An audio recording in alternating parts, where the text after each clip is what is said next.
बोला ना मोतिया हमर नसीब बोला मोतिया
अच्छा गाड़ी सुने में होकर तो बता दीजिए। नहीं पैसा नहीं, पैसा के साथ क्यों हुआ है?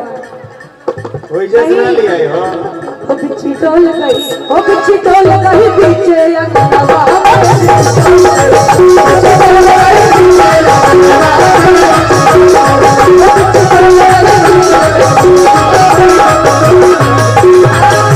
अध्यापक जी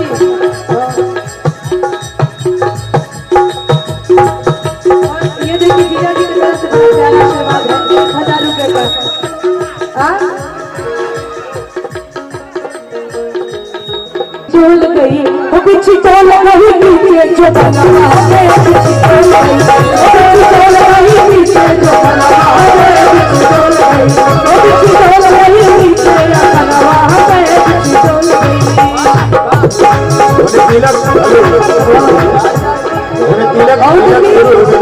जीजा जी के एक लाइन में सवाल के आगा में घूसे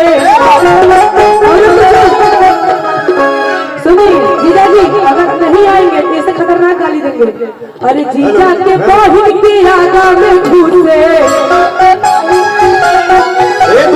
आगा में घुसे की ऐसे जब के प्यार से ना मानेला तो तरीका बदल दे चाहिए नहीं आइए ना ना डांट दिया तो बेइज्जती हो जाए महाराज। अरे ऐसे कैसे कोई डांट दी